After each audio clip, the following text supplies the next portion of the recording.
Fala galera, aqui é o João. Bom, nesse vídeo eu gostaria de trazer um pouco sobre memorização. Qual a importância da memorização pra gente, assim? Como memorizar da melhor forma? A memorização, ela tá presente em todas as etapas da nossa vida como estudante.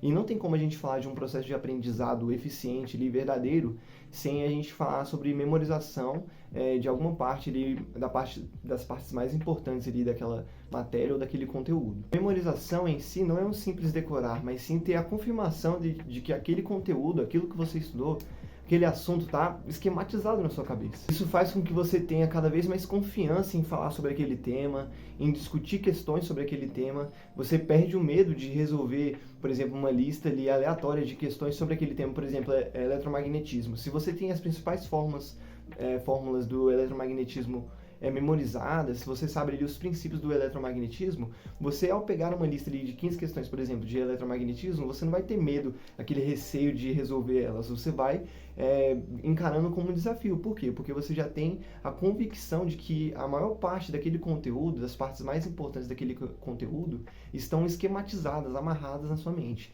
E isso é muito importante. E você ir para a prova sabendo que você tem memorizado os conteúdos que mais caem, você tem memorizado ali todas as fórmulas de física, todas as fórmulas de matemática. Eu falo todas porque quando a gente fala de uma preparação para passar em medicina, você tem que pensar no todo mesmo.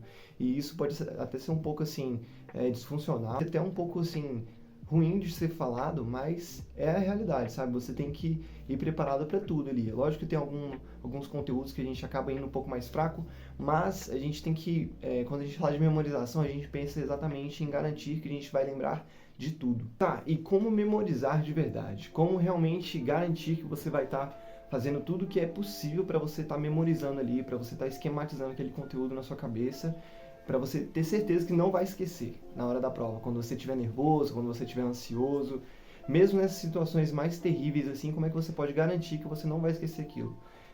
Nesse sentido que eu vim trazer esse vídeo de hoje, e ele é baseado tanto em mentorias que eu realmente assinei, cursos realmente que eu assinei sobre memorização, sobre organização e estudo, sobre tudo que vocês imaginarem aí que está na internet, tanto com a minha experiência como estudante para vestibular, como estudante para o Enem, né, como estudante para concursos, e agora na faculdade de medicina, que eu tenho que memorizar muita coisa, e esse tema cada vez está mais importante assim na minha vida, né? Já era importante pra caramba quando eu tinha que estudar para o Enem, e agora dentro da medicina está sendo tão importante quanto. Então, como memorizar de verdade, né? A gente tem que primeiro partir do entendimento que 3 pilares vão constituir uma memorização bem consolidada, bem eficiente. Que o primeiro é o estudo propriamente dito, a parte de decodificação ali, que você está vendo uma videoaula ou lendo um PDF nesse aspecto. Tem a parte do armazenamento, tá? E onde você vai guardar as anotações, aquilo que você estudou, onde é que você vai guardar? Primeiro não vai ser na sua mente, porque você não consegue memorizar tudo, mas você vai ter que guardar em algum lugar que seja seguro e que você vai garantir que você vai ver aquele conteúdo ali de tempos em tempos para você não esquecer. E o terceiro pilar é o resgate. Como é que você vai realmente trazer o resgate desse conteúdo que está armazenado, que você primeiramente estudou? Como é que você vai fazer isso, sabe? Então esses 3 pilares constituem assim, o passo a passo para uma memorização bem eficiente. Eu vou falar agora do primeiro deles, que é o estudo, propriamente dito. Bom, o estudo, ele consiste no quê? Na parte ali que você vai fazer quando você pega um tema em específico. Você pode fazer isso partindo de uma questão, então, por exemplo, você fez uma questão sobre eletrodinâmica e errou, então o tema que você vai estudar agora é sobre a eletrodinâmica. E daí você vai ver, por exemplo, eu esqueci o que é potência dentro da eletrodinâmica. Aí você vai lá e vai estudar o tópico sobre potência. Ali você vai pegar uma aula, vai pegar um PDF e começa o seu processo de estudo ali. Dentro desse processo de estudo, para você entender, assim, para realmente fazer cada vez mais sentido o que você deve guardar na sua cabeça, você tem que fazer perguntas, você tem que ter uma motivação por trás daquilo que você vai estudar. Por isso que fazer esse estudo, depois que você erra uma questão, é tão interessante, porque você vai estar instigado a conseguir acertar aquela questão posteriormente. E daí você precisa ter esse estímulo, esse desafio antes do seu estudo para você conseguir realmente aprender de verdade ali, sem necessariamente pegar um estudo aleatório e começar a estudar ele. Durante essa parte do estudo, é interessante que você vai fazendo perguntas. Tá, mas por que isso aqui é importante para mim? Porque eu quero citar uma questão. Porque eu esqueci esse determinado ponto. Por que isso é importante para a vida? Porque você precisa entender como é que funcionam alguns eletrodomésticos, por exemplo. Aí você vai fazendo esse tipo de pergunta que vai aumentar ainda mais sua retenção inicial dentro dessa parte do estudo. E daí você pode fazer isso, como eu falei, por videoaulas ou lendo PDF. Eu gostava dos dois, assim, eu sempre gostei de videoaulas, porque eu utilizei plataformas específicas que sempre me auxiliaram muito, né? Eu já falei aqui no canal, eu utilizei o Ferreto e utilizei o Doodle. Então, a partir do Doodle ali, de questões que eu errava, que ele tem um algoritmo de inteligência ali que vai selecionando as melhores questões para mim, de acordo com os meus erros passados. Então, é muito interessante isso. E depois eu parti ali para o Ferreto, em que eu realmente pegava aulas específicas que eu precisava para acertar cada vez mais as questões que eu errava, né? E daí conseguir realmente evoluir nesse aspecto. Então eu ia lá nas aulas, pegava ali os principais pontos do que o professor ia falando e já ia montando perguntas para mim. Então, por exemplo, o professor falava sobre o conceito de citologia. Eu já ia falar, não, então qual é o conceito de citologia? Por que isso é importante para mim? E montava tipo uma anotaçãozinha sobre isso. E isso já faz com que a gente já cuide desse primeiro pilar, que é o estudo propriamente dito. Então, vai a seu critério, vai do jeito que você achar melhor, mas eu fazia desse jeito, né? Por meio das videoaulas ali, eu ia montando perguntas para mim, para ir me desafiando, para ir trazendo esse senso de importância sobre aquilo que eu estava vendo. Agora, na faculdade de medicina, eu tenho que fazer isso, só que, bom, basicamente eu não tenho professores, assim, porque eu tenho a metodologia ativa da ESCS, né? Em que eu preciso realmente pegar um livro ali e ir conversando comigo mesmo sobre o que eu estou lendo no livro. Então eu monto perguntas para mim, vou fazendo anotações de pontos específicos que eu estou lendo ali nos capítulos, então serve tanto para videoaula quanto para leitura em PDF, essa parte do estudo, para memorização. Quais são os cuidados que você tem que ter? Você tem que ter um local para registro dessas anotações. Você tem que determinar um tempo, tipo, de 30 a 60 minutos, ininterruptos, ele só nessa parte do estudo, realmente pensando em como você vai estudar, tipo, trazer esse primeiro contato com o conteúdo de uma forma que você possa organizar para fazer o armazenamento, que é o segundo pilar, né? E sempre procurando aprofundar aquelas informações que você está pegando no seu estudo. Então, você pode fazer isso montando perguntas para você, como eu falei. Você pode estar fazendo mapas mentais, anotações específicas com outras técnicas. Eu sempre gostei dos flashcards, né? Então é isso que eu vou falar agora no armazenamento. Você pode fazer desses 3 jeitos de uma forma que você consiga organizar aquelas informações que você está pegando, tanto da aula como do PDF que você está lendo. Então você primeiro pega aquele conteúdo, assiste ou lê, organiza os principais pontos daquele conteúdo que você foi assistindo ou lendo, e depois você vai aprofundando com perguntas, com desafios ali, relembrando já dentro desse processo. Mas, assim, o principal ponto do estudo é realmente pegar ali a videoaula e o livro, ou o capítulo do livro, ou o PDF que você está vendo, e realmente já trazer a organização dessas informações. E o segundo pilar é o armazenamento. Quando a gente fala de armazenamento, a gente tem que pensar que, dentro do nosso contexto fisiológico aqui da nossa mente, a gente acaba esquecendo das coisas mesmo. Por exemplo, você sabe o que você comeu há 2 dias atrás, na hora do almoço? Ou você sabe qual foi o lanche que você fez 3 dias atrás? Você às vezes nem lembra. E isso é super normal. O nosso cérebro ele foi feito para esquecer algumas coisas e lembrar das coisas mais importantes. É por isso que essa parte do estudo é interessante que você instigue seu cérebro a dar importância para aquilo. Então você faz isso fazendo perguntas, como eu expliquei no tópico passado. Mas e essa parte do armazenamento é exatamente assim.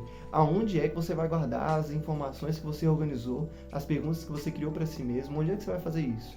Como é que você vai guardar? Você vai guardar no caderno? Ah, pode ser no caderno. Mas isso é o resgate. Como é que você vai resgatar isso? Entendeu? Você tem que ir pensando nesse aspecto. Eu, dentro dessa parte do armazenamento, sempre usei o Anki. Vocês já devem ter ouvido falar do Anki. O Anki ele é um aplicativo que ele tem um algoritmo de revisão espaçada que vai promover uma revisão ativa que você vai fazer do jeito certo para isso. Mas a parte mais importante dele é a revisão espaçada e a garantia de que você não vai perder todas aquelas coisas que você anotou e, por exemplo, transformou em perguntas, porque isso vai estar no aplicativo, tanto no seu aplicativo do celular, quanto no aplicativo que eles têm na web mesmo, né? O Anki Web.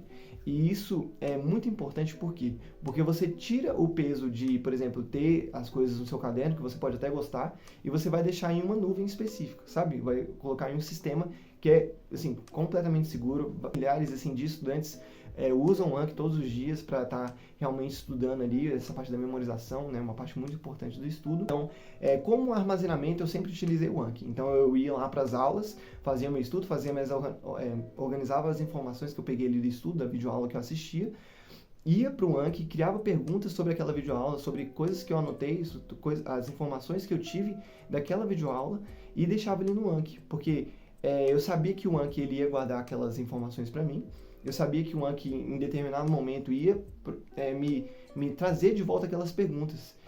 E eu teria que responder e tudo mais, ele, a partir da minha resposta, se eu conseguia responder ou não, se eu respondia rápido, se eu respondia só uma parte da minha resposta ali que eu tinha colocado, ele ia me trazendo em dias diferentes, né? Então, por exemplo, se for muito difícil para mim responder aquela questão, aquela pergunta que eu mesmo criei no meu processo de estudo, ele vai me trazer, por exemplo, ela em um dia.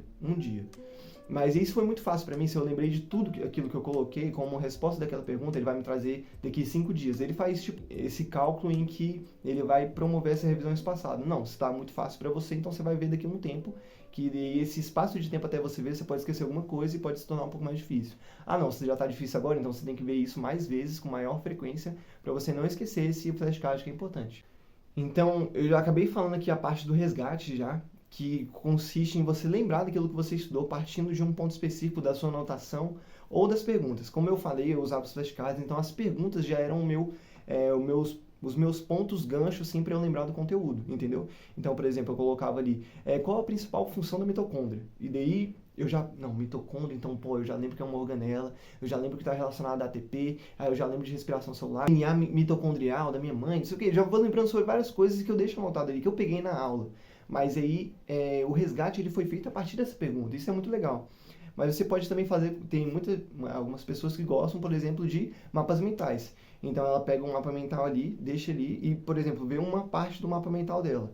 Aí, por exemplo, tem um mapa mental que o tema é ribossomo. Ela vai lá, nesse mapa mental tem todos os pontos de ribossomo. Às vezes ela consegue lembrar por meio dos mapas mentais, mas eu não gostava.